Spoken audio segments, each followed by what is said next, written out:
बड़ी खबर पश्चिम बंगाल के कोलकाता से फिल्म पठान पर मचे बवाल के बीच शाहरुख खान का बयान सामने आया है। कोलकाता फिल्म फेस्टिवल में शाहरुख खान ने कहा कि सिनेमा की भूमिका से हालात बेहतर होंगे। मुझे कोई आपत्ति नहीं है कि दुनिया कुछ भी कर ले, मैं, आप और सभी सकारात्मक लोग जिंदा हैं।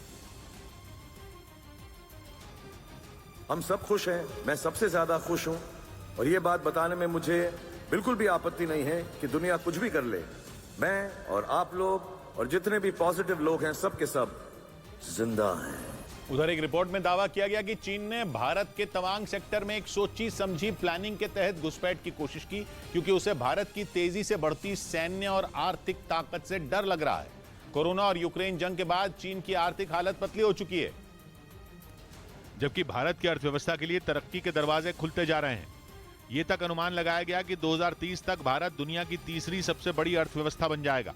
जिसके बाद चीन की चुनौती बढ़ जाएगी, क्योंकि भारत की आर्थिक ही नहीं सैन्य ताकत भी तेजी से बढ़ रही है।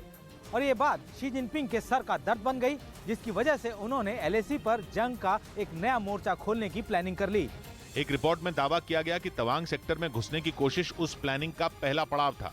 जिसे पार करने के लिए शी जिनपिंग ने अपने 300 सैनिक भारत के तवांग सेक्टर भेजे थे, जिन्हें भारतीय सेना के हाथों मुंह की खानी पड़ी और वो उल्टे पांव लौट गए। लेकिन 9 दिसंबर की घटना ने चीन की खुराफात की पोल खोल दी। इस घटना के बाद कहा गया कि शी जिनपिंग ने चीन में चल रहे प्रदर्शनों से ध्यान भटकाने के लिए ऐसा करवाया, क्योंकि वहां की जीरो कोविड पॉलिसी पर जनता में जबरदस्त गुस्सा है, जिसे उसने चीन की सड़कों पर उतरकर दिखाया था। जानकार मानते हैं कि शी जिनपिंग चाहते थे कि इस मामले से दुनिया का ध्यान हटे और इसीलिए उन्होंने एलएसी पर हलचल शुरू कर दी।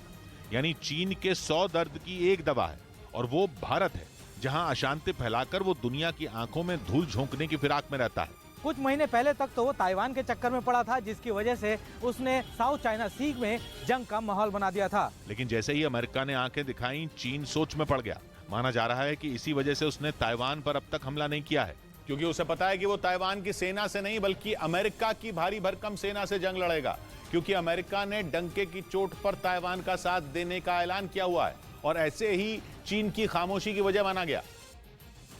जबकि भारत के केस में ऐसा कुछ नहीं है, क्योंकि चीन को लगता है कि भारत के साथ जंग होने पर अमेरिका या रूस जैसे देश उसके साथ खड़े नहीं होंगे और जितनी देर होगी भारत की सेना और पैसों की ताकत बढ़ती जाएगी, जबकि चीन की हालत पतली होती जाएगी। एक रिपोर्ट में दावा किया गया कि शी जिनपिंग नहीं चाहते कि एलएसी विवाद लंबा खिंचे, क्योंकि 1962 में और अब के हालात में जमीन आसमान का अंतर है और भारत की सेना चीन को हर मोर्चे पर सबक सिखाने की काबिलियत रखती है और चीन के नेता माओ का 1949 में देखा गया सपना सच होने के रास्ते में सबसे बड़ी रुकावट बनेगी,